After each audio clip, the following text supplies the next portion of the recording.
Pontificators live. Hey everyone, RT Bear here. We got Todd Mulrooney as always. We got Todd DeWolf. So we got two Todds. So we're going to refer to DeWolf as DeWolf. And then we have, as always, the opinionated, the rockin', the mildly sober, semi-innocent. Yeah. Well, I was trying to figure out something like that had something to do with nudity or exposing oneself on a live stream. But yeah, we have Clint Helinski, and so Clint's got a live campaign going right now. It's called Slave Girl. We're going to get into that a little bit. You bet.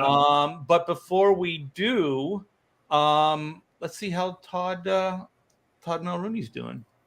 Rooney Dooney. Doing good. Everything's going well.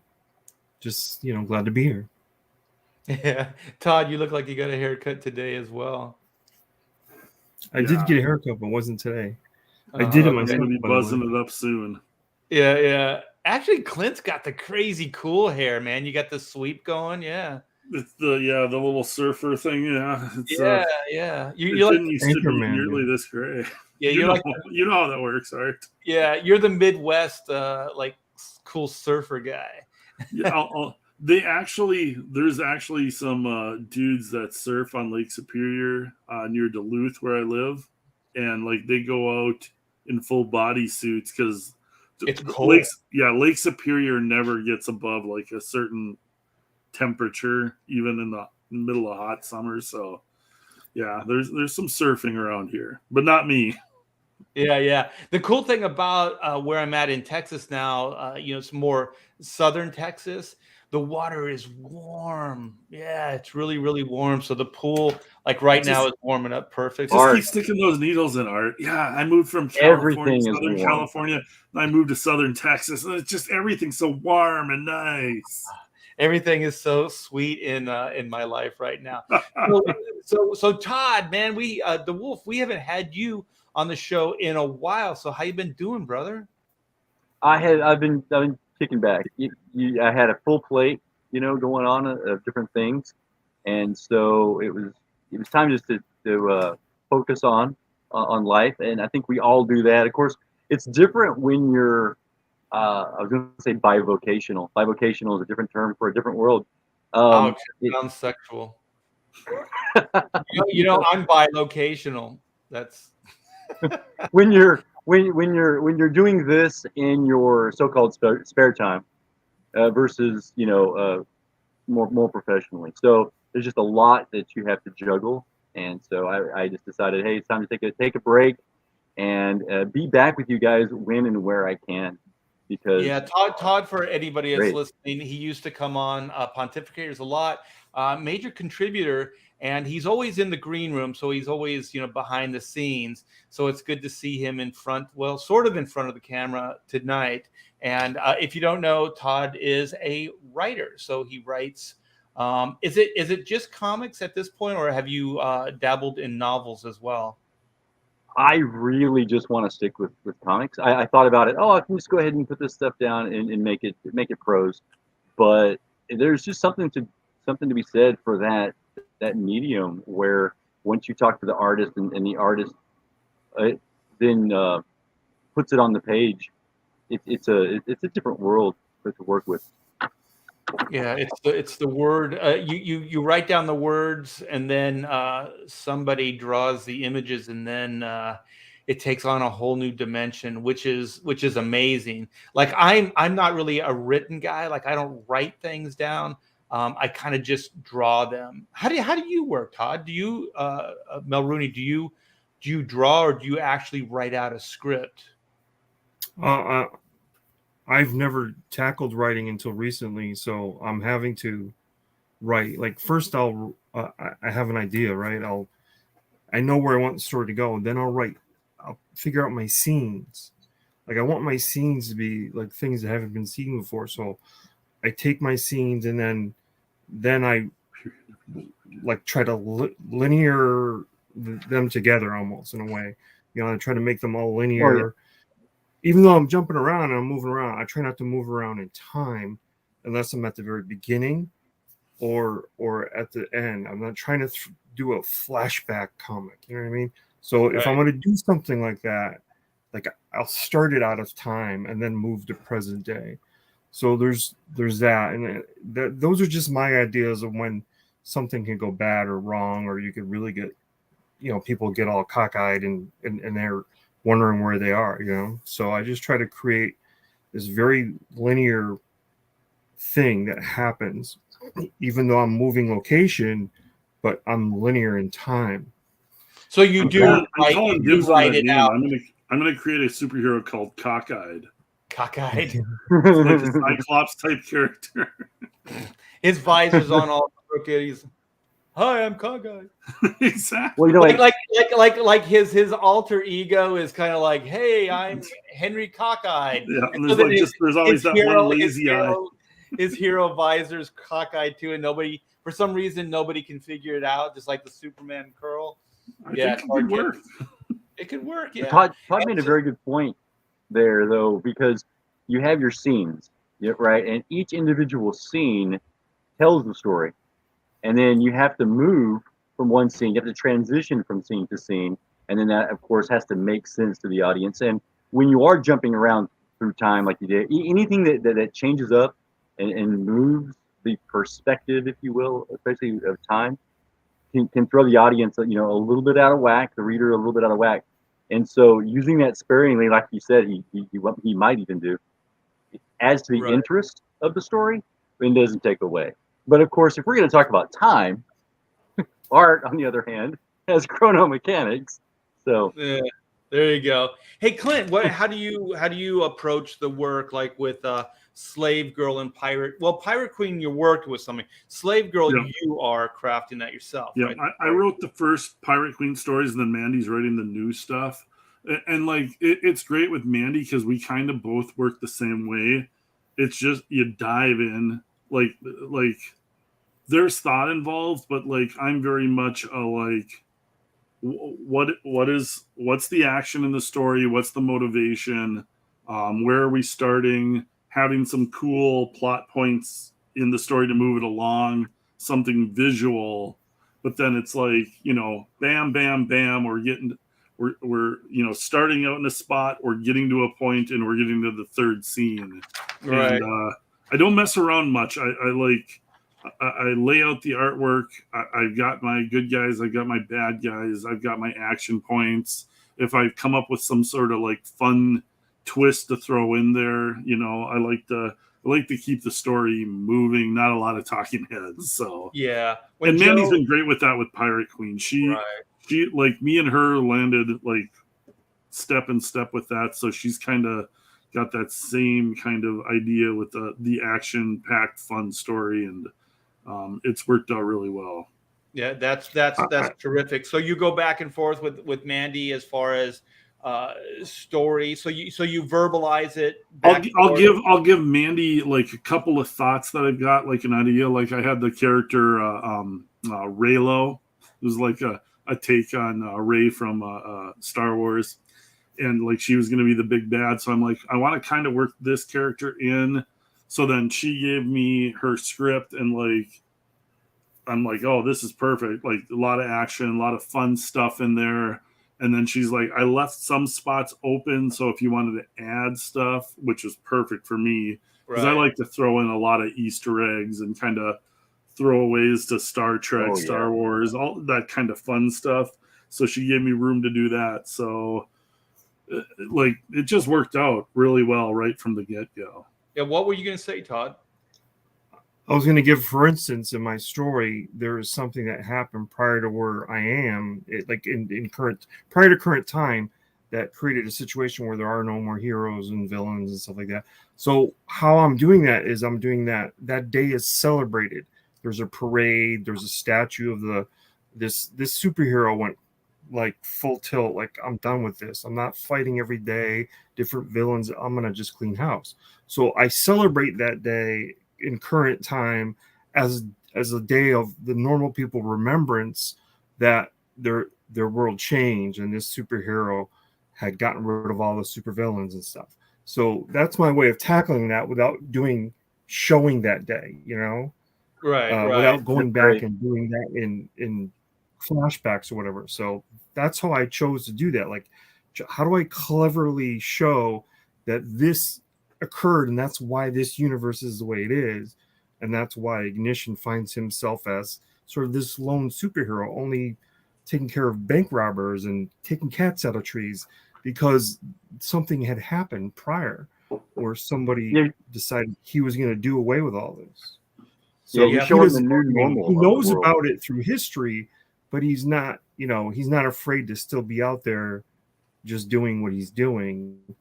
And a lot of people fear that guy. That guy's still alive. The superhero did this. They fear him. So that's why they gave him a statue and a parade and a day. Wait a minute, because they have a fear he could come back.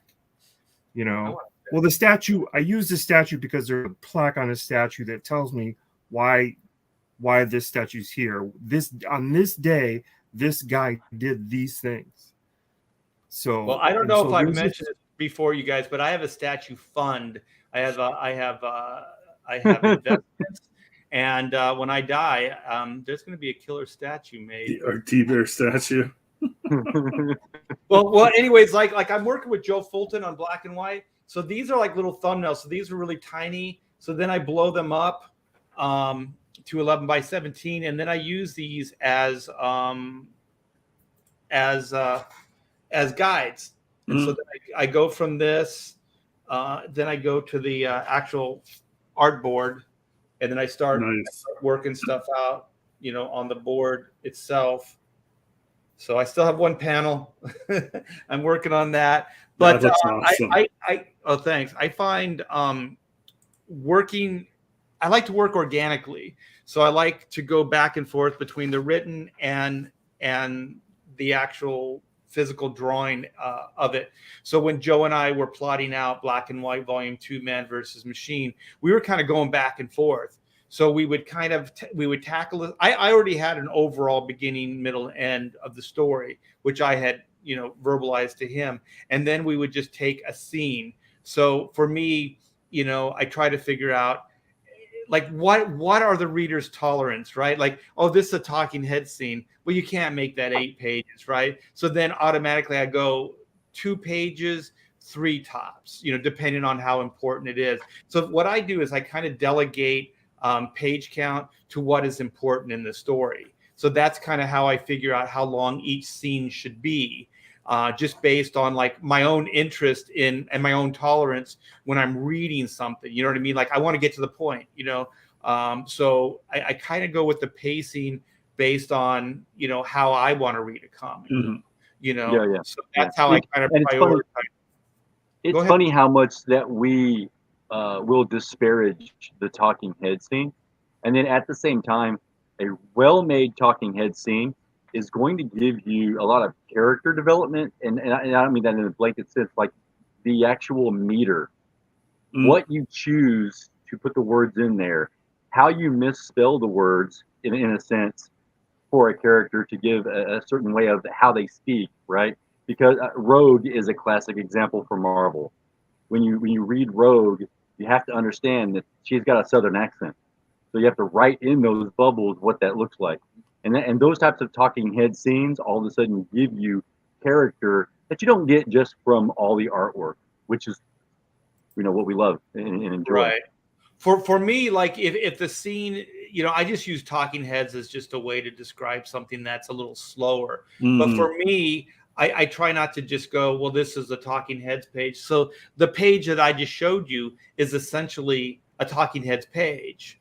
But what I always try to do is try to figure out, I'll put a physical action behind it. So then there's something that's going on. A little spice. Right. That makes it more visually interesting than just a series of, 6 panels of talking heads. And so that's kind of how I approach that. But we should get into Mr. Elon Musk. Is this man going to be, like a free speech savior, or is he going to destroy freedom of speech and the internet? Like, we live in amazing times, you guys, where Elon Musk, who like basically the liberal side of our, our country was like, oh, he's a great man. They bow like, oh, he's green this and he wants to take care of the environment and all this stuff. And then he does one thing that they don't like, and they're automatically going, oh man, he's going to destroy the world. And if you ask any of them why they hate Elon Musk now, they don't have an explanation. They don't. Like I've heard because he's a billionaire is an explanation. Okay, there's other billionaires in the world. And then because he's a troll, because he was trolling on Twitter, which I thought was hilarious. And they're like, well, this guy, he's a billionaire and he's trolling people on Twitter. Doesn't he have anything better to do? Well, just because you have a ton of money doesn't mean you're not any more bored than the rest of us. No, he has a lot more free time. Exactly. What's funny is somebody like this would normally, like, the society celebrates people like this because you guys I don't know if you guys realize he's on the spectrum. Oh, yeah. So you would normally say, wow, how wonderful someone who's autistic can be this type of person, and be an entrepreneur. But I've also once thought that maybe what's building him up is where the NASA money goes, because what are they doing with $12 billion a year? They have nothing to show for it. So I thought maybe he's getting that money and they're building him up so that, because there's been a lot of failures over at NASA. Yeah. So, I mean, Todd might be able to speak to this because we talked about this once. There's something just not right with NASA. Their money is going somewhere. Well, let's not go there yet. Let's down the rabbit hole. Let's not change the subject before we get into the subject at hand. Come on, NASA conspiracy. If the show goes long, we'll get into NASA. But I just want to let everybody know, just in case they don't, Elon Musk, who most people know at this point, Tesla. And he's putting people out into space, and he's very progressive as far as way of thinking, and he's put his money where his mouth is. Has just purchased Twitter, so I think it was Monday. He purchased Twitter for like $44 billion. I think he overpaid for Twitter actually, and so I think he's also sees it as a social experiment almost. Yeah, let me finish just like letting people know where the story is coming from, like a little backstory.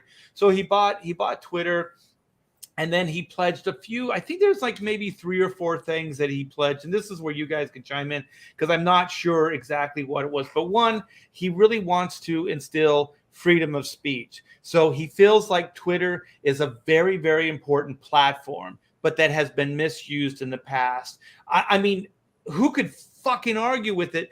The president of the United States was banned from Twitter. This is an abusive platform that is playing hard and fast with freedom of speech, right? So we have that aspect. And I think he's sincere when he says he wants to bring that back. And then he has a few ways of doing that. So one is kind of eradicate sock puppets and other kind of like nefarious kind of ways that people can skew public opinion. So he wants, people to be accountable for what they're saying. So basically he wants everybody to that's using Twitter to know that this is an actual person, their point of view versus like a spam bot or a sock puppet account or whatever. And then what are some of the other things that he's kind of talked about with the platform? Balancing it for both sides doesn't mean it's just going to swing to the right now. He wants to give balance to both sides. I saw one of his posts today, which, I think that's what most people would say they want, but I think there's a lot of SJW comics Twitter people that are like, no, this is the reeing of the SJW comics people is just so blatantly obvious of what they've enjoyed their little echo chamber headquarters, and now somebody's burned it down. So that's the backlash. That's like the negative backlash, which is what's happening right now. But I think what else he wants to do is this one thing actually made me I was like, yes, finally, is an edit button so we can edit our frickin' tweets, man. Like if you misspell something and you post it, or you forget to put a tag or something like that, you have to pull it all the way down, and then you have to start from scratch. Like that's bullshit, man. That's bullshit. And also, he wants to get rid of like algorithms that they can install to stop exposure or minimize exposure or enhance exposure, which some people, like I heard Ben Shapiro and some others, they want accountability. They want to see past, dealings. They want to see like what had been done in the past and how it's been done. That's not going to happen. They're not going to get very realistic. I think we need to move forward. I think you can tell the difference on Twitter today. You're seeing posts from people like, and it's like you post #Comicsgate. There's huge responses where it's like, holy cow. So my favorite tweet or whatever was what's his name? Mark Hamill's like, I lost over 2,000 followers. Or 8,000. Oh, it was 8,000. 8,000 followers today. It's like, yeah, they were all freaking spam bots or whatever. But he didn't know. Like he genuinely didn't know why it happened. Wow. And I was like, oh my gosh, I live under a rock, you guys. But how far Mark Hamill is. I'm not surprised he's oblivious to that. But some of these guys are not. I want to talk first off on how the reach of Twitter is, because if you're under a rock someplace, maybe you don't know. Because I was never on Twitter before, and then I saw years ago some people talking about how they were on Twitter. And it was like on USA Today or some morning show, some news organization. Catch us on Twitter, this, that, and the other. And so I looked at it and said, okay, there's still nothing there for me. And then once I started doing this, I saw how the platform of Twitter is so much, has the availability of putting out information to people, in a broad spectrum. And yet it's streamlined so much more than Facebook. Facebook just has a lot more information going on. Twitter is streamlined, it's easy to use, and it's also easier to use on a phone type device, right? So yeah, which is beneficial to most, because most people probably tweet from their phone. And it really became the one medium above so many others. And you had copycats, but nothing that has the reach and in nearly every person's pocket. I mean, you talk about iPhones and everybody with their iPhone, Apple, this, that, or the other. Well, there's also Android, and they're actually a strong market competition. But Android and Apple both can use Twitter, and so everyone had Twitter. There wasn't ever really a strong market out there that competing with it. So it had great reach. Like you say, a presidential election was swayed.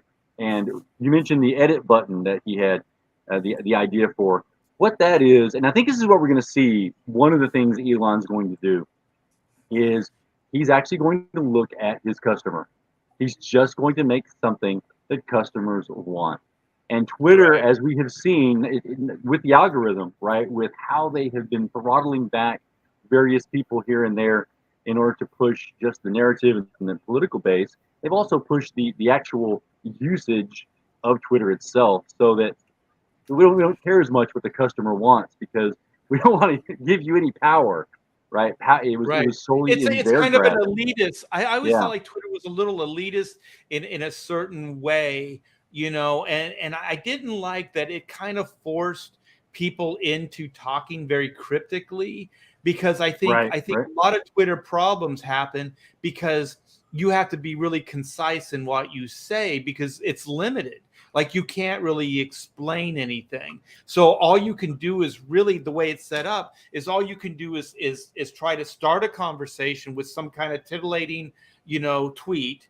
And then you get into a back and forth based on that. So it works a lot different than like Facebook or anything else, because Facebook, you can kind of explain, you could write a paragraph, you could write multiple paragraphs in Facebook, but to tweet, it really does, it becomes very, very cryptic. So when I first started using Twitter, it forced me to read between the lines, and then there's a lot of hashtags to other conversations that you have to try to bring into that conversation to understand it and things like that. And for me, I thought it was a little bit too much work to do it. So that's why I always thought it was a little bit more elitist, or people that were more superficial. If there's anybody out there that I insult, I don't mean it that way, but it does seem like it just forces you to just say, like, I ate at whatever my favorite restaurant tonight, hashtag favorite restaurant. And that's it, so it becomes very superficial and cryptic. I was looking at this from a broader perspective, though, of Elon Musk himself, because I saw an interview where he was talking about how he foresees the world, and he believes automation is going to become more and more. Of course, this is the guy that created the robot, trucking industry, the robot car, if you will, it's self-driving and whatnot. And so he thinks there's going to be more automation. Things are going to be easier, more productive, without people actually having to do the production.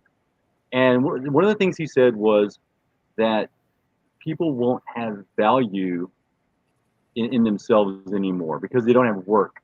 Work gives us value on a daily basis. So you have to find the value within yourself from other things.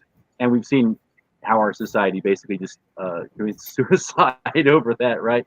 The self-destruction when we don't have that work to do. Well, this has gone on. What is the Henry, the guy making the railroad, that battled automation? Oh, yeah. Well, so what I see though is the idea so these kind of stories, these parallels have been happening since automation, and it does dehumanize. It will always dehumanize, and it will also take the personal and the craftsmanship and the connection that you have with the product out. You know what I mean? If you could mass produce something, like you could make 10,000 and it takes you the same amount of time as if somebody handcrafted something, there's a big difference in that, and the humanity keeps getting further and further out by using that. And the humanity is the big part of that, and that is what I think that Elon is actually focusing on. He actually wants to promote humanity. If you look at more of his conversations and interviews that he does, he's a little bit more esoteric. He's a little high-minded, humanity-based, and he almost wants people to have to find their own soul. And I think that's where you're looking at where Twitter is at, because it can do what it does in society. Twitter has been a toxic, a thing, if you will. It's been toxic to our society. It's been swaying things different directions, and the throttling of free speech is not helpful. When you can actually open up speech, open up ideas, open up interactions, you're going to get better. All of your society, all your interactions are going to get better when you can be honest and truthful.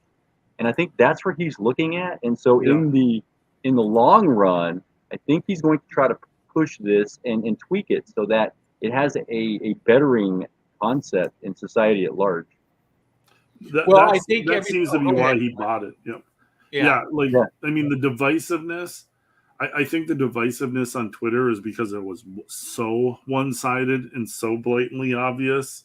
But of course, the side that was on top didn't want to admit that. It's like, you don't want to admit the game is rigged when you're winning. So it's like, that's kind of created some of the divisiveness. I think he's taken that away now. He's balanced the playing field, and of course, some of the more sensitive souls don't want to play on a balanced playing field, and that's what we've seen the last couple of days with a lot of this stuff. And I mean, I want to keep kicking it back to comics because that's what I'm here to talk about. We can get into that. SJW Twitter has been just, it's the show that I've always wanted to watch. It's like Seinfeld. It's Friends. It's given me all of the laughs and entertainment that I could ever wanted, because they're just so obvious, but they think they're not, and it's just hilarious. The thing is, they're also this. Oh my gosh, I can't. This just drives me. It's funny, like you said, you can be entertained by it, but they believe this stuff. They're pissed off that a billionaire bought Twitter. Yep. Who do you think owns we got Zuckerberg. We got who owned Twitter before, Elon Musk. Like, these are all billionaires, you fools. Like who do you think owns CNN? Who do you think owns Fox? Who do you think owns most of these news outlets? These are billionaires that own this stuff. So the conflict of interest, if that's what you're trying to say, has always existed. Disney owns even Warner Brothers. They own their own news outlets. Like that's a conflict of interest by anybody's standards, but they already exist. So if you're going to say Elon Musk is breaking some kind of laws or he's pulling some shenanigans, he's doing exactly the same thing that everybody else has done. The only difference is you don't like what he's doing right now, and it doesn't benefit you. So now all of a sudden you're saying it's foul play, but it's not foul play. He wouldn't have been able to buy Twitter if it was foul play. I'm sure they're going to go kick and scream, and people are going to try to find some kind of political loopholes or legal loopholes. One of the other things that has happened with this is like cancel culture. Cancel culture showed up probably in the last 5 to 8 years. Yeah. Cancel culture was created with Twitter because you had this liberal leaning Twitter that like got your group together to go hunt something you didn't like. You got all these like-minded people that were of one political affiliation, and they're like, oh, this person said something we didn't like. Let's all go after them. And now it's kind of taken that away from them. So now they got a little bit depowered. And there's going to be long-lasting repercussions from this. And, I mean, they will never admit it, but that's what's really upset Well, them. the thing is, I don't think it's going to take long because earlier on the King Show Monday, Ethan's channel, we were talking about like it is a victory. It's a victory. And all it's going to take is a few credible people to do like Ron DeSantis types or Elon Musk. And Elon Musk is not a conservative by any stretch of the imagination. But like the saying goes, go woke, go broke. They will eat themselves at some point in time. And they're turning against their own, which is he does one thing they don't like and they're flipping out. So the thing is, if just a few of these credible things, but they can't be divisive. Like I like Trump. I voted for Trump. I don't mind, but I'm registered as a Democrat.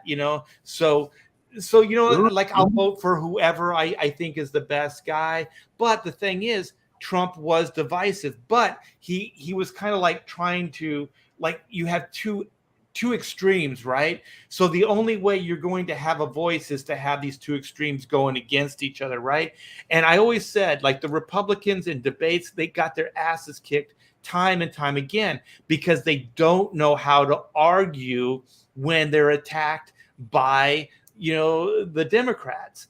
And fuck, man, Donald Trump knew how to do it. Trump knew how to argue with anybody. Yeah, he went in there and he shut them down, right? And he put them on the defensive versus the opposite, which is what the liberal Democrats or the more liberal extreme Democrats do. And so, for the first time, they had a formidable foe, and they didn't know what the fuck to do with it, right? They didn't know how to deal with that. But I think at this moment in time, like Trump has served his purpose. I know this isn't popular, and if Trump is, I agree.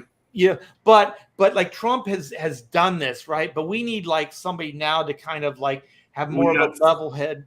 But we got 4 more years of Trump because if we go with anybody other than Trump, Trump will run as an independent, and he'll split it, and then we'll have 4 more years of Democrats. So it's just inevitable. We've got 4 more years of Trump, and then we can move on to a DeSantis or a Abbott or somebody. Well, I heard somebody debating the DeSantis thing, and they said if he's going to run for president, he has to do it in the next election because in 4 more years, people might not know who he is, and he's got some. Oh, DeSantis is time. DeSantis is relatively young. Okay, DeSantis has plenty of time, I would say. But he's got relatability right now. He's got some. heat and energy. So he'd have to kind of try to rebuild that if he was going to do it in, I guess, another 7 years, which would be the next election. Mhm. But you know what? He just- It's neither. Oh, go ahead. He just runs with Trump, so that he's vice president for 4 years, That's what I and wanted then to after that, then he can go ahead and run as president, and we get 8 more years of DeSantis. I don't think That, it's that would be in a perfect world, but there's no way Trump will let DeSantis run with him because his ego is too big, and DeSantis will steal too much attention from him. Yeah, I think Trump is like, you know what Trump is. You know. Yeah. And you know what? Like I said, like he served a purpose, and he still can, moving forward. But anyways, I don't want to get too much into that. But this is kind of like things are starting to shift. That's the only reason I brought up Trump, because like he was kind of the initial like straw that broke the camel's back. Like we actually got to see it in real time what the other side was. Like we didn't quite understand what they were, and then Trump broke them, and then we got to see it just escalate. People were losing their shit. You had Hollywood saying we're going to leave the country, all of this other stuff, So I think you have Elon Musk, you have DeSantis, you have Trump, and there's other people too. Oh, go ahead, Todd. First off, in our history, there's never been a vice president choice that has outshined the president. So it's just not. It's not something that's allowed, and you know that. It's like you step in line and you hop step when told. So that would never happen. Now, if he's the pick of the GOP, Trump, and he chooses DeSantis, I don't know if he would or not. That's like a surefire win. That's 8 plus 4. That's 12 years of Republican control. Right. So they would look at the party would have to look at it like that. Wow. I mean, it's a possibility, right? It's not Trump doesn't but here's give your a shit what the GOP thinks. I agree with both of you. I think the better move for like the Republican Party and for the country probably is to tie up the Republican control for the next 12 years with DeSantis taking over for Trump. But like Clint said, I don't know if Trump is wired or geared up that way. Trump isn't interested in playing ball. One of the problems there is you have former Democrats who are now saying, I just want Trump back. So how does Trump not run? Trump's He's running. already gearing up. Well, he will run. Trump's running. He could be tied up in some kind of legal drama that doesn't allow him to run. But and I would say even like the liberal media wants Trump back.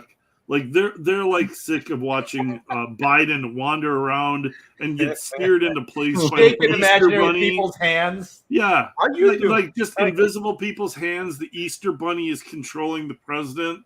Like I think even the Democratic Party is like willing to like, all right, Trump sucks, but at least we had like he would answer our questions like at a press conference and not get like shuffled off. It's like everybody's going to admit in 5 years Biden was the biggest disaster and the worst president we've ever had. I think even liberals will admit it. I think that the party's turning on itself, and like Biden was he was supposed to be the more moderate, liberal, but he's not in charge. He's getting handled by. He turned coat on that. So all of his supporters that were moderates are turning against, or not all of them, but some of them are turning against him because they realize they want to get reelected. Right, that it's just a joke what he's doing right now.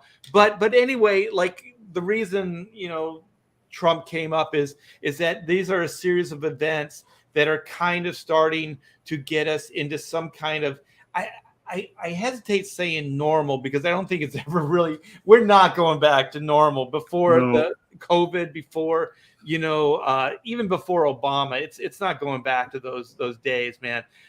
We're gonna have to move forward from here in this new. But anything's been better than the last 5 years, so we'll take what we can get at this point. Right. Well, hold on, Art, because you said we're not going back to another normal. Your normal has already changed and is different. When you moved to Texas, your normal already changed and was a drastic shift as it was. So there's different there's different types of normal already owned just throughout America itself. Right, but you know what I meant. What I meant is we can't go back to that time that people would say was normal and sane. But yeah, I think what's going to happen in the meantime, if the country doesn't, the left and right don't come together, is people are just going to move to individual states. And they're going to rule themselves. They're going to control their own destiny. You're seeing it in Florida. You see it on a lesser level in Texas here, because I think Abbott here is drawn a little bit between. There's a liberal side. There's Austin, Texas. Yeah, the big cities, right? Austin, I heard, is really liberal. Right, and then you have like more conservative where I live, and so I think he's trying to, as well he should, is because he's got to represent everybody, so he's got to take everything into consideration. But what DeSantis is saying, he's just everybody's conservative here that lives in Florida, and we're going to, basically ruled in this direction. And I do think that what's going to happen is people are just going to leave red to go blue or blue to go red, and so we're going to have that type of existence. And then what's going to be interesting about that is we're going to see really whose ideals, whose belief system is working and whose isn't, because you're already seeing that California is a shithole. California is a shithole. Texas here has a future, has people that aren't walking around all depressed and taxed to death and all the other stuff. Don't have homeless on every street corner with drug needles and especially. And look how that affects our industry right here, right? Because you see that same action is also going down with, like, say, I'll throw out Marvel and DC.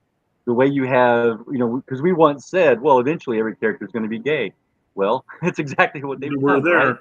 Right? They constantly they push us that direction. And so what do you have? You have readers then saying, well, I want something different. You've got indie creators saying, I'm going to do something different. You've got CG becoming what it is, and you already have the same difference that we have with California split racing one direction, Texas and Florida racing the other. You have our portion of the society right here is doing the exact same thing. You have the liberal people are creating their content, and you have us creating ours.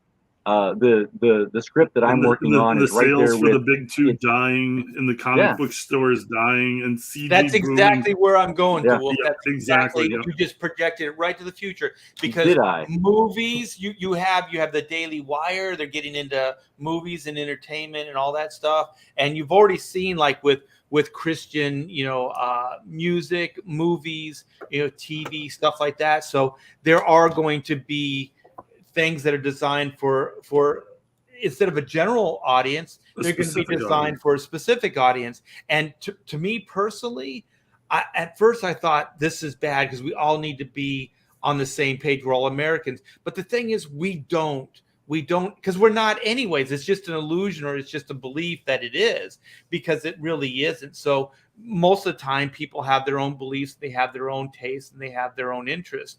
And so all we're doing is it's being more honest, right? Mm-hmm. We're being more honest with it now. So now we're going, if I move here, then I'm saying I'm a conservative. If I move here, I'm saying that I'm progressive, or I buy Marvel, that's, this, or I buy, CG books, and then that's this. But it's not exclusive to that. You know what I mean? No, unless, and that's what SJWs do more, is they try to make it exclusive. But what we say is like, no, enjoy Marvel, DC. I don't care. Yeah. Enjoy whatever you want. It doesn't matter. This is just an alternative. We're just making good comics. And if you want to be here, you want to hang out, you want to, support us, then that's great. If not, then that's fine as well. I also think SJWs greatly underestimated the political leanings of their audience. Either they underestimated or they didn't care because they were so self-righteous. But, like, if you look at what's happened to Marvel and DC, if you look at what's happened to comic book shops, and you look at what CG has been over the last 5 years, like, it shows you everything you need to know about what the comic book buying audience is and what they want. Yeah. Like Right. Yeah, the yeah. money is in, you can't. Well, I'll also point out that in their realm, everything goes down one path. And with us, for instance, your book, right? Let me ask again, what is the name of your book? My It's, book? oh, no, Clint. Oh, you mean the slave girl from Planet X? Slave Girl from Planet X. That's right. And of That course, might get published so in Marvel or DC. now I'm not entirely sure about the content, but I'm just going to guess on Yes. Slave Girl from Planet X, just on that alone right there, on what I'm going to be getting, and we have that going on across CG and other independent comics, and so and then there's myself, for instance, right? So what I'm working on is the script for a more adventurous, I'd say wholesome, but as wholesome as faces melting in Indiana Jones, right? And so but on the other hand, it doesn't going to have much more of the say gratuitous stuff that is in some of the other books, and that's great because we can have multiple things. I've heard a lot of good things from people saying I would love to see that. That's exactly what I want to read. Everything from superheroes to Errol Flynn is on the table for CG. On the other hand, in the SJW world, if it's not their way, they just try to grind it into the dirt. Yeah, they're handicapping and limiting their own future by setting these parameters on Yeah, things, and they're arbitrary parameters that they're setting upon themselves, but they don't even understand that they're putting themselves into a cage. Back onto the free speech and what Elon Musk is doing, these people are screaming and yelling that they want to be put back in the cage, but they think that that echo chamber, which is the cage, is safe. They think that place is a place of power and all these other things. But what they don't realize is it's really not, because freedom of speech works both ways. So what if somebody that doesn't like what you said decides to take an affront to it and crucify you? These people are so short-sighted that they And that's don't why they always eat realize. themselves.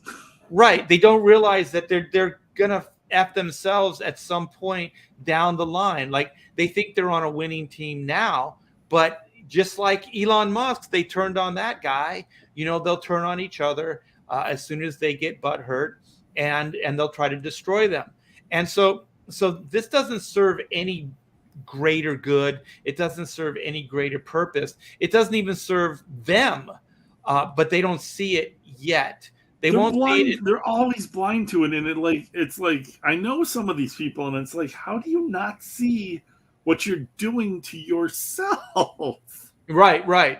Yeah, because this is the thing that cracks me up the most, is that these people actually have contempt for the founding fathers and for our laws, our Bill of Rights, all these things. And they actually think they are smarter than the founding fathers. They actually think that they have some kind of revelation and that they figured things out. And I'm sorry, man, if I had to follow you, if there was a gun to my head, I would take the bullet, because there's no way I would follow you. You know what I mean? I would fight it to the core, because that's just, it's nuts. They always want to explain to you why Europe is so great and why socialism is so wonderful. Right. But it's a proven formula too. The American way is a proven formula, right? Capitalism. It's been around for decades and decades, right? So why would you even argue with it? It's the envy of the entire world. Like just be part of it, be proud. There are problems. There are always going to be problems. We'll work together. We'll try to figure that stuff out. But shutting the opposition down, not letting them speak, all the stuff that the SJWs are doing is counterproductive. And the thing is, not to sound like a cliche, if you really don't like it here, then go move there. Yep. No one's saying you can't. It's still a free world. If you want that kind of reality, then go move there.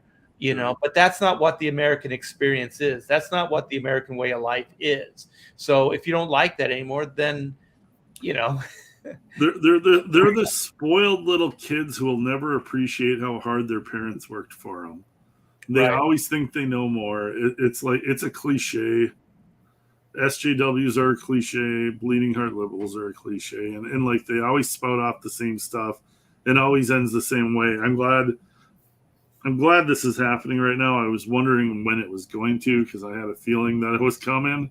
We were hoping too. Yeah, fingers crossed. Like you never know. Like these swings can like time is a weird thing, and like it can take 5 years, it can take 10 years, it can take longer. You never know. But Elon spent 44 million or billion.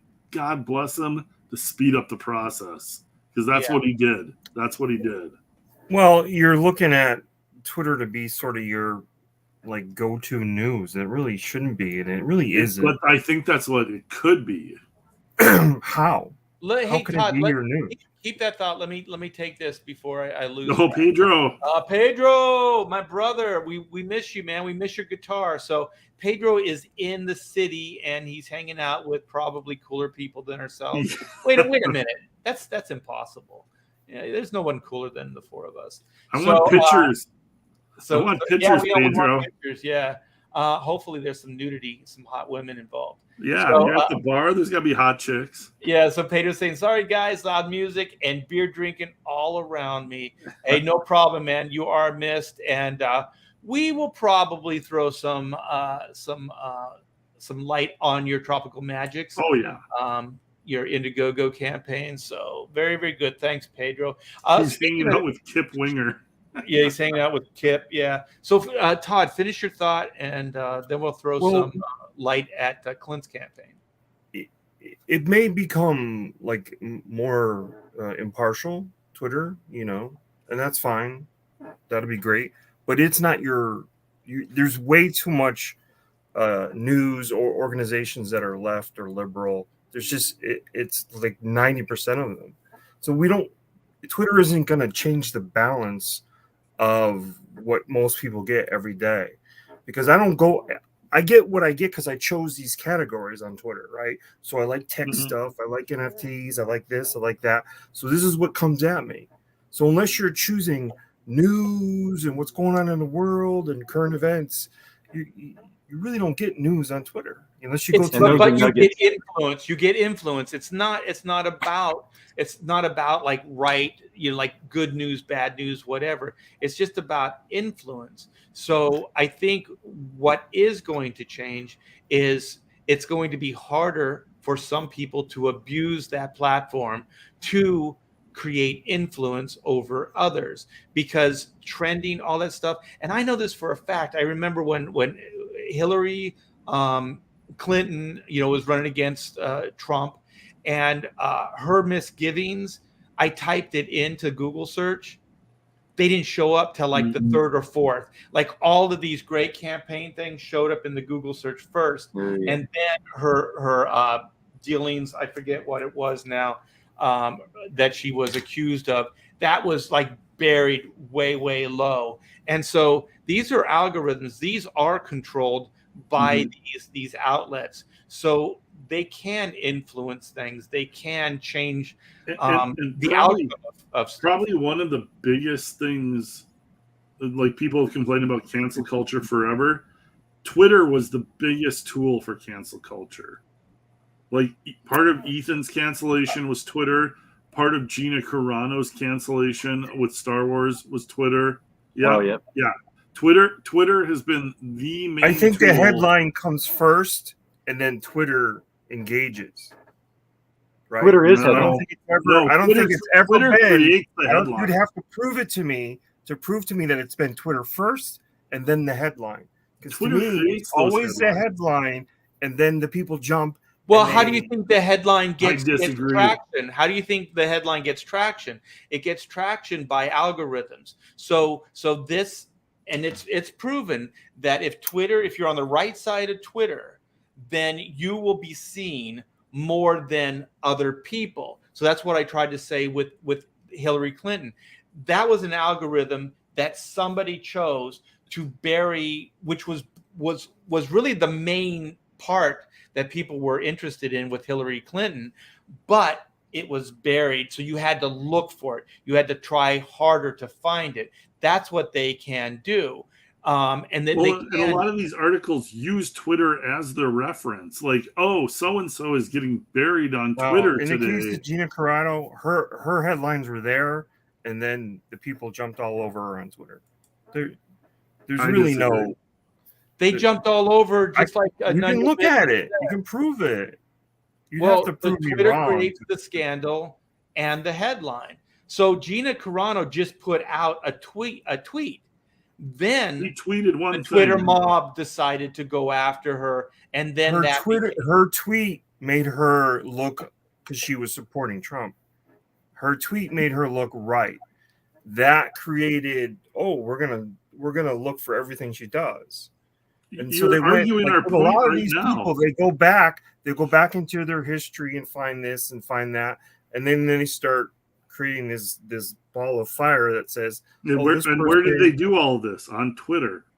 Yeah, you're saying exactly what we're saying, Todd. You just don't know it. The Twitter creates the scandal, and then the scandal becomes the headline. I mean, None Your Business says it. I mean, I think it's true. I mean, you can think, Oh yeah, I mean, I'm not telling you. Yeah. I'm not gonna. Where Todd is absolutely correct, though, is that there is then no information behind the headline, behind the Twitter. Twitter is not for information and actual researched news. It is for the headline and the little news nugget, and then the scandal, and you move on. Well, it's not news at all. It's just mob. It's a public forum where people can spout off. That's all it is. It was never designed to be news and responsibly. Twitter is the torch wielding mob. Well, it is now, or it has been in the past. Yeah, but that's not what. Well, it's also the guy in the sandwich. It's also the guy with the billboard. It's also just a billboard, because I can put out there what I'm doing and let everybody know so that they can see it. And that's a great usage of it when you use it for promotion. And from the news concept, you can say, well, here we are, we scored a goal, yay, and then 20 minutes later they scored a goal, boo. So you can have a little timeline of things like that going on. But the best way to use Twitter is for promotional concepts. And now that you found me here, go learn more about me at my actual website or buy my objects here.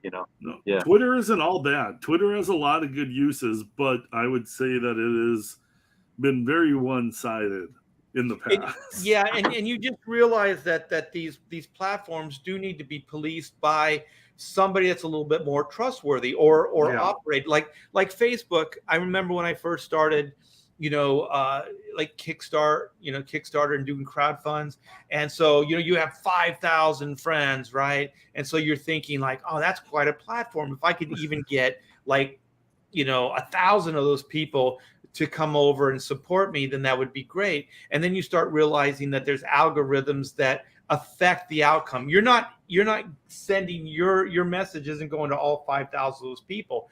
The platform is controlling who and where and what based on algorithms. And then if you don't think it's corrupt, just by that, you can buy ad space on Facebook, and all they do is broaden your algorithms. Like you give them X amount of money, and based on that dollar amount is how much larger of a platform they're going to give you. Long and short, that's really what those ads are. And if you want to piss away your money, spend it on do it on Facebook, because that is money you'll never see back. Right, because it's not really going to your audience. It's not doing any of those things. If they actually opened up that 5,000, like say you have 5,000, and then all of a sudden you were able to hit all 5,000 those for that fee, that would be different, because that's your crowd. Those are the people that know you.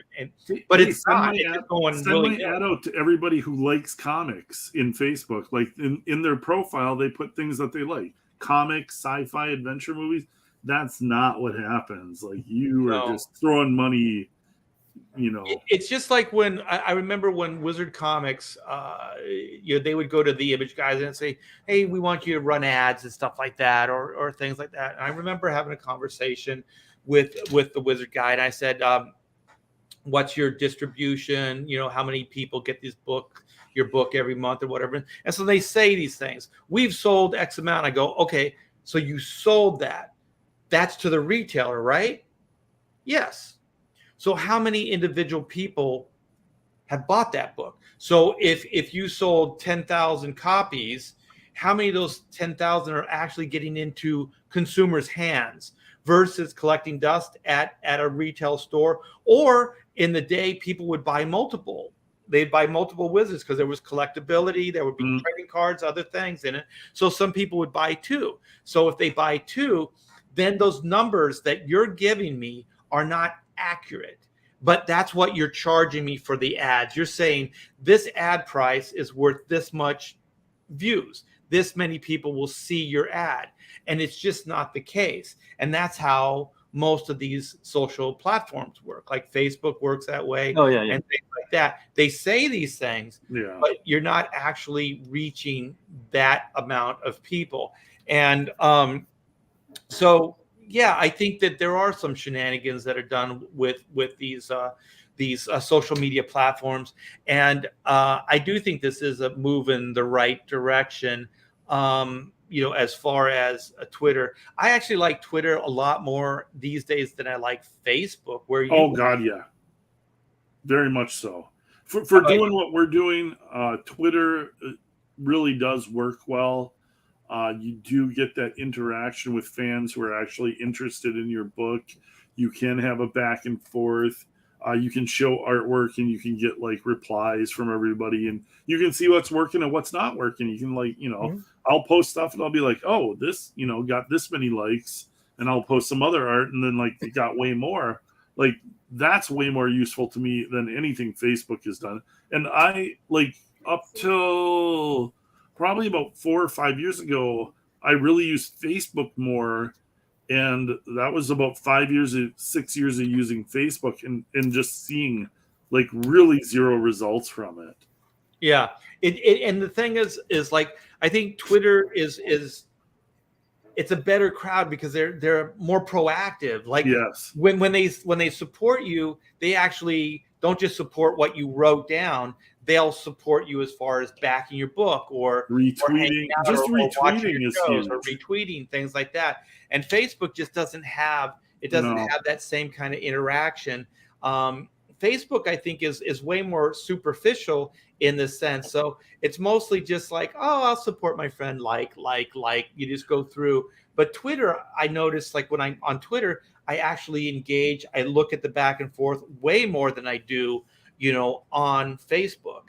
And so also just as far as platforms, I held out a lot of hope for Instagram. When I first got on Instagram, like it was kick-ass. Like it felt real. Like I was getting people, I was getting eyes on things. The numbers were good. The numbers felt more real, like accurate versus being stilted. And then Facebook, they went in, they bought them or controlled them or whatever the hell they did. And then it just turned into Facebook that you could use an app or you could use your phone, and that platform, as far as I'm concerned, it's the worst. It sucks. Maybe there's something to say for the Facebook algorithm, but I also believe it is a busier interface, and that's why that there is not just a Facebook app for your phone. There's also a Facebook Messenger app, right? There's more busyness going on, and that then splits up your attention and splits up the attention of your audience and how you interact with it. And so Twitter, of course, is more streamlined. Art used the term superficial at times, and of course it is, but it also, that superficiality also gives it a more streamlined and easy way to interact with. Yeah, it's superficial but efficient, Yes, exactly. Yeah. It does have some things that are good, like groups and things. You create a group for something, and it's just those people that want to join that group that are into that quick particular question thing. For you, Todd, both Todds, and maybe the chat too. So there is a Comicsgate group now. I cannot figure out how to post on there. I've joined the group, but like how at the top of Twitter, like there's like the, what are you feeling or whatever, and you can type in your post and add artwork. I cannot figure out how to type into the Comicsgate group. And I'm sure this is like a boomer thing, and Art should be here to help me feel better about being an old guy, but I can't figure out how to type into the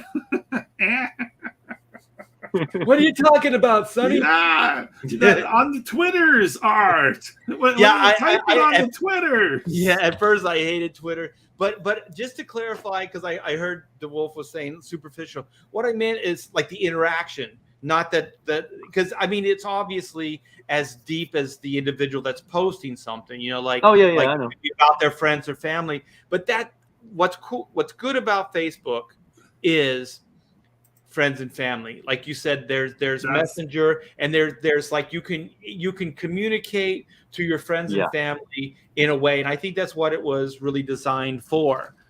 Period. Twitter is a little different.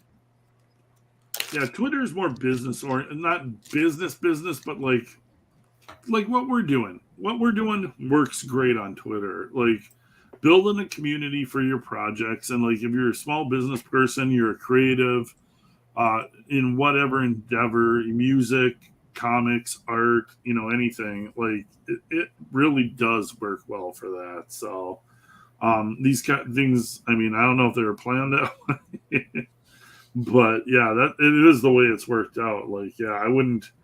Yeah, Facebook, if you want to post a picture that your aunt sees, perfect. Twitter, if you want to like launch an Indiegogo thing and have your artwork to post, that's the place to be. Well, I've seen so many. You usually don't see on Facebook like people go, like they don't get overly political. Usually on Facebook, it really is more just like friends and family. Yeah. And I'm doing this. This is like just an update on what I'm working on or what I'm doing, kind of thing, versus to get into anything deeper. And in a weird way, like it's counterproductive, because Twitter is just like it is. You can only write so much, because they only give you so much room to write, so you can't really make a point in any way that's more in depth. You know what I mean? But it does incite conversation. It does incite more back and forth than Facebook actually does. Oh, so yeah. what were you saying, DeWolf? I'm sorry. Oh, well, we mentioned that promotion aspect of it too, and small business was mentioned. And so I'm actually, I've connected into the community of the writers, and a lot of those are your novel writers, but they're supportive across the board of everyone. And then you have the promotional aspect of the artists, because you can scroll up through Twitter, and if you're an artist and you just want someone to see your artwork and what it's like, you post it, there it is. And all of a sudden you can get, I've seen a lot of people that go, hey, wow, this out of nowhere, I've seen this artist, and someone else likes them. And then I see them and I like them. So I go ahead and follow them as well. And then, and I think I've thrown someone Todd's way once or twice, is in the writer world, they'll say, I have this idea for this book, and this is what it's about. Does anyone know any artists that do such and such? And I've said, hey, here you go. You need to look over at this particular artist. And so the ability to cross over through the communities and promote each other is good there. Yeah, you can network for sure. Well, let's put the focus on Slave Girl from Planet X. Who's that hussy? Who is that hottie McFarlane McToddy? Hottie McToddy. So, Slave Girl from Planet X has launched. We're getting into the middle of our second week here. We had a great opening. I think we opened at like 15,000 opening weekend. Yes. We're about halfway through our first 30 days. I do have stretch goals planned. I've got a lot of extras packed into this project here. These are the two variant covers. It is very Slave Girl-licious. The adult variant here is another option for you. The print copy will not be censored. But so I've got a bunch of. If you guys like tentacle, yes, I'm not. There will be tentacles. There will be plenty of tentacles in this comic book. There might be slimy, probing tentacles. Yes, slimy, probing tentacles. And I do take a bunch of liberties, making fun of Star Trek slave girls, Star Wars slave girls. All of that stuff. It's fun. It's lighthearted, but it's action adventure also. You follow the slave girl on her adventures and all the compromising positions that she gets thrown into against her will. Again, the printed copies will not be censored. She gets thrown into the alien slave girl harem here. Alien monsters, alien that's creeps cool. pawing at our poor slave girl here. I'll zoom in. It kind of looks like a little Alex Toth, like Hanna-Barbera. That monster looks cool. Yeah. I'm having fun with styles. I'm not doing the same thing on every book. I'm kind of mixing it up a little bit, just depending. That's again the freedom that Comicsgate gives you is try different stuff and find out what people like better. But pretty girls, action adventure, lots of fun here. And lots of fun extras in the reward tiers. If you look through, I've got this original art inked sketch cover. So I don't do commissions anymore. I don't do a lot of original art, but this is going to be something that people can get. It will be original art inked on the Slave Girl cover by me. It'll be full commission style with. And the thing background. Is, you work digital, so you don't have a lot of original. No, there's really not much original art for me the last few years. So this will be pretty rare. I'm only limiting this to 20. So only be 20 of these covers.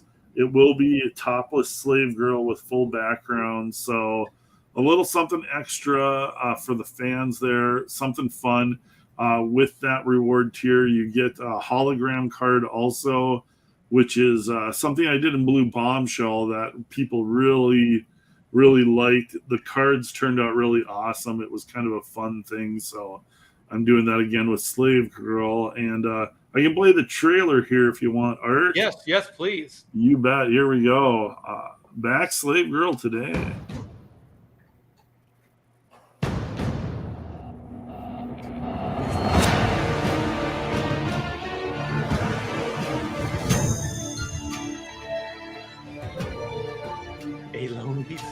Slave Girl is found. She doesn't even have a name. She's just Slave Girl.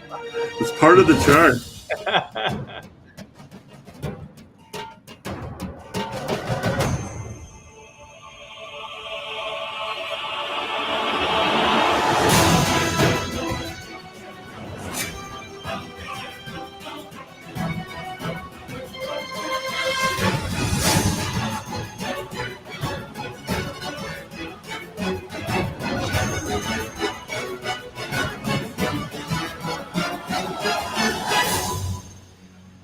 Oh, that's perfect. Oh, it's like a movie trailer. Look at that, the credits.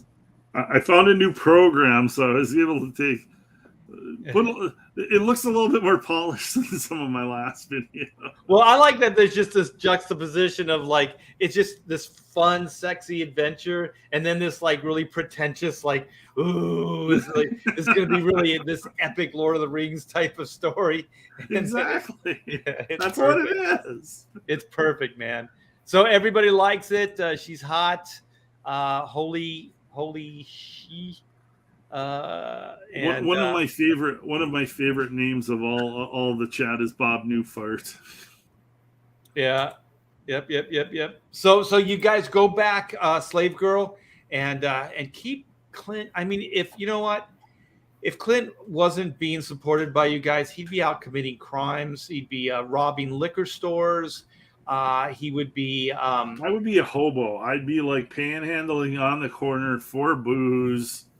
I'd be like the guy. Like I wouldn't be one of the guys that was like, you see those panhandlers. They're all set up on the perfect corner. They know what they're doing. They got their sign right. Like I would be in the bad location. I'd be getting the shit beat out of me. I wouldn't have put a lot of thought into it. You'd be next to Todd. Yeah. Oh my gosh. Sorry. That's a burn. It's a deep burn. You just got burned, Todd. You gonna leave that? You gonna leave it there? Help me stay off the meth. Yes, that would be my t-shirt. My t-shirt would just say, help me stay off the meth. Yes. Well, you got a lot of plenty support. plenty of boobs. Full. It is an adult comic, so there will be no censorship, and tentacles will be involved. There will be tentacles. So let's put some focus, since we're here, on Tropical Magics. That is our buddy Pedro's book. And I think Pedro hit this week. He had a good week this week. Yeah, he hit his flexible goal of $3,000. Can you guys see this? Yeah. So this is Pedro's Tropical Magics #1. Cheech and Chong meets Mad Max in a world of magic and technology. So he's got only 3 days left, you guys. So come by, support Pedro. Let's check out this video here. Can you hear this? Let me turn it up. Turn it up. Turn it up.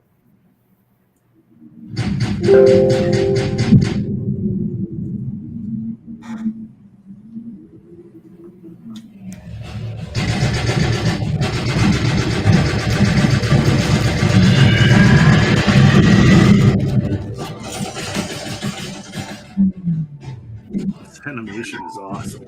It's good.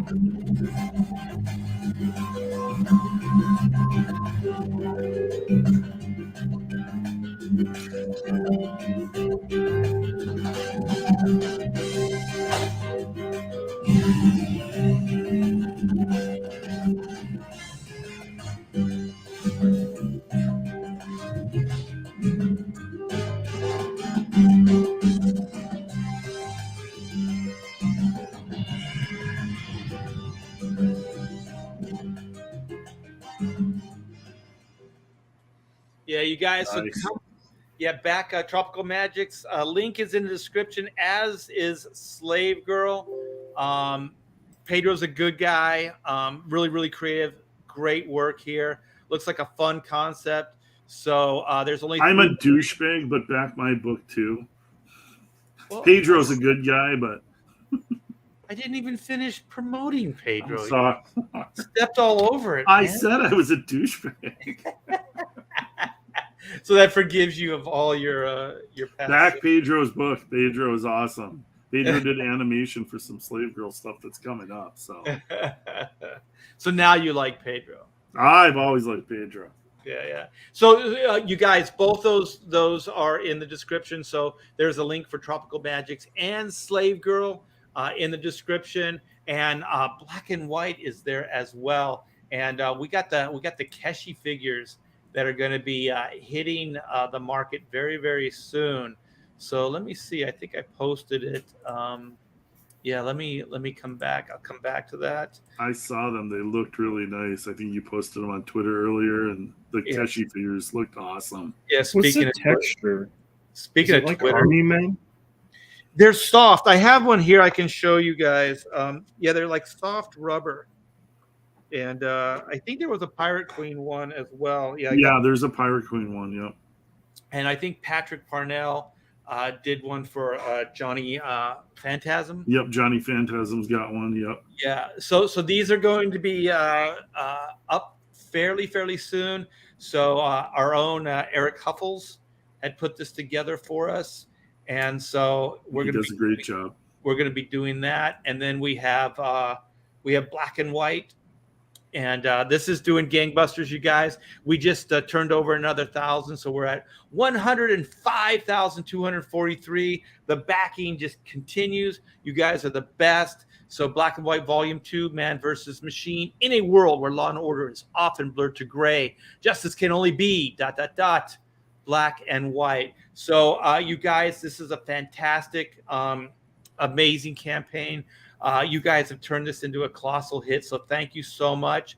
They're back and badder than ever. This will be the epic conclusion to the Black and White Origins saga. So we're going to see if these two crazy kids can work out their differences and make it as a team, not just a couple, but as a team as well. So we have a bunch of cool guest artists on this campaign. So we have Kenneth Rocafort doing a variant cover of Black and White, smashing up a bunch of robots. We have the incredible Joe Bennett, speaking of Twitter canceling and the woke mob coming after somebody. This is the first Joe Bennett artwork after he got canceled from Marvel Comics. So thankful for Joe for doing this. It came out so great. And I got to do finishes over him, which I used to get to do when we worked at DC together on like Terminator, Deathstroke, and Hawkman. So that was great. And Kyle Ritter volunteered his color work on this. So just fantastic. You can back that still. And then speaking of Pedro Ang, we have him in this campaign. So we have Black and White High Octane, the High Octane animated adventure with Pedro doing the art. And we have Von Klaus from Monster MD. And is it a Black Terror? Yeah, Black Terror. Which is his book right now that you can back on Indiegogo. And then, we have the Volume 1 second printing, which we just got this book back from the printers, actually. So Pamela and I, Pamela's my wife and my partner in crime, and we're starting to get things done. We're starting to get things made. So we have 2,500 of these things in my garage right now, and they came out fantastic. So, yeah, the link is in the description, you guys. So there's a bunch of fun stuff here. So click the link, go back a book and have a good time. Let me show you these figures here. Who handles the sexual tension in your book? What? Oh, those look awesome. We'll get to that question, Todd, but I want to show. So I don't have the white figures yet in-house, but these are like the prototypes for the black figure. And then here's a red version. So we're initially going to do them as black and white figures, and then we'll probably do multicolors after that. And here's Clint's. How does that happen? I don't even have a Pirate Queen yet. Are you serious? Pirate Queen. That's so unfair. That's awesome. Well, we know where you rank. Yeah, it's like Mandy's rankings. I'm way. There's like Peter Gilmore's at the bottom, and then I'm just a little bit under Peter Gilmore. Yeah, you're just an artist, man. The writers. Exactly. Yeah. So yeah, let's make it like fire tonight, you guys. A bunch of like 3 killer CG books. We don't need the mainstream anymore. We're doing it for ourselves. The sisters are doing it for themselves. Point in some direction. YMCA. That's why it turned into YMCA at some point. It turned into YMCA. When you said the sisters are doing it for themselves. Super manly. Well, I was thinking, let's get into the real briefly, if you guys want to keep going. Sure. Get into the fun stuff with the Elon Musk, like just the meltdown. Oh. Just like the red states are melting down right now. They're lobbying against Elon Musk. Employees of Twitter are flipping out. The crying is the best part. I love. Oh, Clint, you just muted yourself. That's funny. Hey, well, here's something that keeps getting posted, and that is that don't conservatives know that Elon Musk is not conservative, right? Right. That's why I was saying they'll eventually eat themselves, which is what they're doing. Yes, we do. We're not idiots. We understand this guy. He is not a conservative, but he wants neutrality between the left and the right itself. Well, look at what's his name, comedian, the politically correct guy. What's that guy's name? Jon Stewart or Bill Maher. Bill Maher. And so Bill Maher is saying like that he hasn't changed, just his party has. So there are more conservative, fair-minded Democrats. They're called moderates.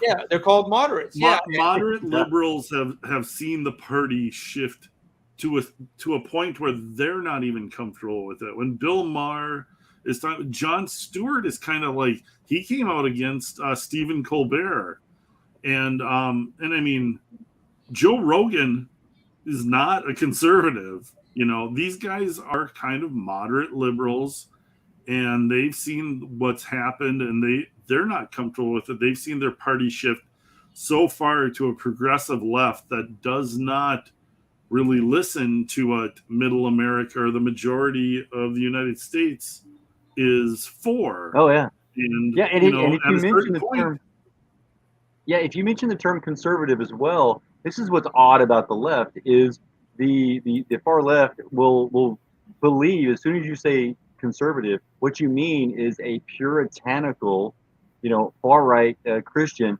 that stepped off the boat, right, in the 1500s, and that's just not the case, right? For instance, I mentioned slave girl from Planet X. that does not fit in there. That is not a conservative comic book. and yet that's exactly what they think. As soon as you say conservative, they think, oh, you're either some form of neo-Nazi or you're some form of far right-wing puritanical, But hey, what we really want is just the Constitution. It's worked. It is working, right? Trust the people to govern themselves. There's extremes on both sides. Yeah. There's extremes on both sides. Yeah. So, like the extreme right are acting like the extreme left did, in the 80s and 90s, with the moral majority and Tipper Gore and all that crazy shit, the PMRC and all that, I mean, they were off their rocker too, and they wanted to police the world and they wanted to cleanse it the same way, the more progressive extremists are at this point. So, things do shift around, and hopefully, everything will go back to some kind of normalcy. But man, I am really enjoying seeing like these Twitter, the echo chamber. If Elon Musk wanted to just find out who's there for him to move forward and who's not, everybody that's crying right now at the board meeting when it was announced, all these people that are melting down, all those people, you just go, okay, you guys, you're not going to make the cut. Yeah. I'm sorry, but you're not. Yeah. And what's really odd is easy to discern who you want to keep and who's gone. Yeah, they just gave it to you right there. You don't even have to do any research. Yeah. Silver platter. Yeah. And what I've found odd now is if you look down through the stream, already things have changed. It's almost like all of Twitter has been a battered spouse, and the battered spouse has left the room, and then all of a sudden they look up from looking down and they start talking and telling you things. And yet, here's what the odd thing is: Elon isn't even in control yet. So they're altering the algorithm just as it is in order to sort of sweep it under the rug. Nothing was going on here. Keep their jobs, so they're altering the algorithm already.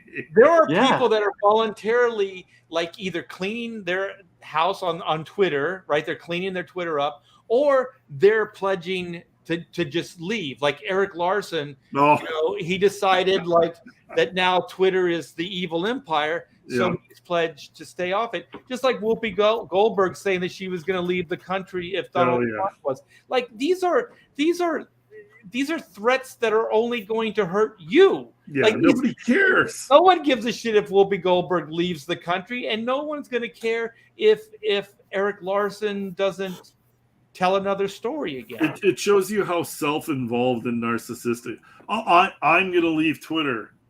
Leave. There's no need for an announcement. Just go. You disappear off into the oblivion. Nobody cares. Eric Larson, I want to start a Deadpool on how long it is before Eric Larson shows up again. Well, do it right Twitter now. In some form.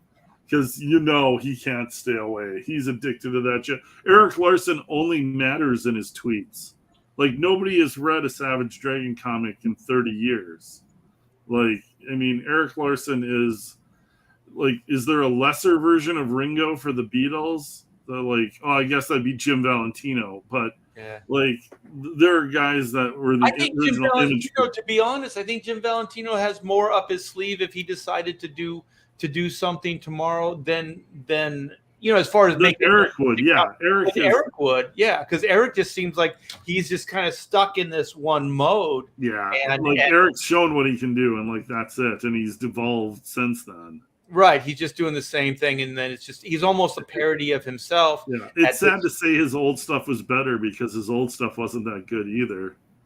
I always dug his work, man. His old stuff, I really liked it. Like when Savage Dragon first hit. The first year of Savage Dragon, all right. I was trying to take a real good zinger at Eric, but the first year of Savage Dragon, in some of the old Spider-Man stuff, he threw everything at the wall, and it was a ton of action. So yeah, I have to, call a spade a spade. I have to be honest. Yeah, but what have you done for me lately? Exactly.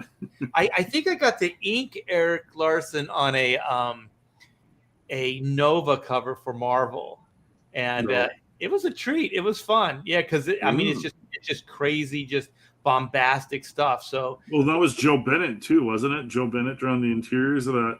That was some beautiful Joe Bennett interiors on that Nova-ish. Those first few issues, I remember that. Is Joe does bombastic right. You know what I mean?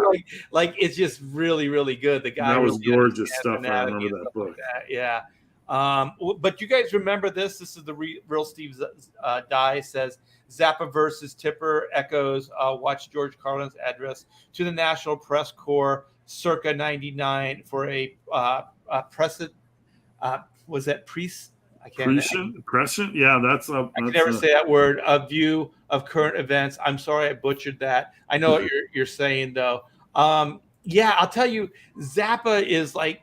In his day, he was a progressive, like that guy was out there.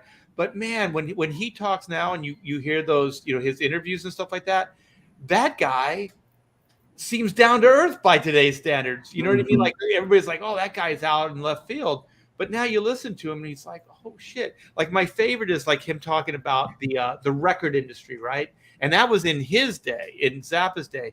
And he said, early record executives he thinks were better than record executives at that time when he was talking, which was probably the 80s or 90s. And he said that in the day when rock and roll first started, those executives, those cigar chomping old guys, they admitted they didn't understand it, right? So they got completely out of the way. They go, this is what people like. This is what we're going to do. That's all they knew. And they knew dollars and cents, right? They knew that this stuff was what people wanted and that they were going to make money. And that's all they needed to know, right? And then, there was creativity in the 60s. There was all, people pushing the boundaries. And I know that the early 70s get a bunch of flack. They said it's corporate rock. But if you think about it, it wasn't really corporate rock. Those guys were still pushing the envelope musically. And so then it did become where, all of a sudden it's where people turn their nose up at the mainstream. It's like this was popular rock, and then they want to turn their nose up because it was cutting edge, right, because it became popular. They're like, well, they sold out. But the thing is, then the record executives started acting like they knew like they had the finger on the pulse of the industry. They knew what was going to sell. They knew this, they knew that. And that's what's happening right now, especially in comics. I can say firsthand is it's so micromanaged by people that really don't understand the industry or their audience. Or their audience. They don't know what the comic audience fans like. They have no history in comics. They showed up and they look at it as like a stepping stone to like a Netflix job or something like that. Right, and that's why you can have people going, well, let's let some agenda people in here, because that when you get like diversity hires into a company, any company, which is happening, Warner Brothers, all these, DC, Marvel, all this stuff, then that's you clearly just taking your hands off the wheel and just saying, you guys drive, because we clearly don't understand the industry or what the consumer wants. So this is a Hail Mary pass. You guys, hopefully can take the reins. And what we're finding out is these guys don't care about your corporation. They don't care about the characters. They don't care about the IP. They don't care about any of that shit. Look at Disney. They don't care about the legacy. They don't care about any of that shit. They just care about agenda. And you guys did it to yourself because you gave them the power, you hired them, and you put them in the driver's seat. And you have nobody to blame but yourself. So everything that's happening right now, you guys brought on yourself. And this is where Elon Musk taking Twitter over is a great step, but ESG is the big step. Yeah, like yeah. That's got to be something on the agenda. ESG needs to be taken down. Yeah, let me take this. Bob, I appreciate your concerns, but I gave that to him to quiet him up. It's a bully stick, so it's just like it's kind of like a rawhide chew toy. So he's good. Thank you. I appreciate your concern. How's your nose? I saw your nose. I got a bandage on it right now. Let me. One of the most woke studios is it's looking better. It's looking better. Is Amazon, and they must protect their numbers, but they have one of the most woke studios. Yeah, they do. Their material was garbage. Yeah, and I wonder if they'll change. But you don't get to see their numbers because I think they protect their numbers pretty good. Well, I think what's going to happen. Protects. Sorry, go ahead. I think what's going to happen is you see it with Warner Brothers right now. They have a hatchet man coming in and he's cleaning the house. So and Disney's, I guarantee you they're going to start converting, which is what Bob Chapek tried before he walked it back and then got into a clusterfuck. I want to see that guy buried because he doesn't deserve that job he has, because he comes out and he says, we're not going to get political. 2 days later, he's all like walking it back and he's getting political. That is not a strong leader. That is not a guy that you want under internet pressure. Yeah, all that other stuff, who cares? Based on that one act, I have no faith in that guy. So he said something that was smart, but he didn't have faith in it, and he didn't have the stick-to-itiveness to back it. And now everything is happening. You created it, buddy. Yep. You did it. You brought it on yourself. So, anyway, I think that it's going to be kind of like what Comicsgate is going to do. It's a template to show, like, wow, comic books can sell. There can be enthusiasm. There can be a fan base. There can be all these things that they remember when they were the height of their comic collecting and reading. You know what I mean? Like, these things can exist.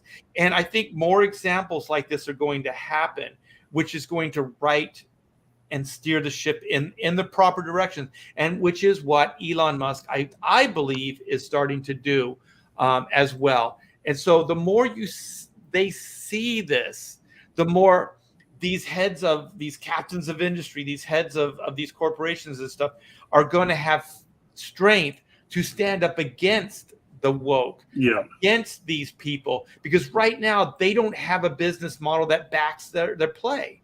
They don't have an example.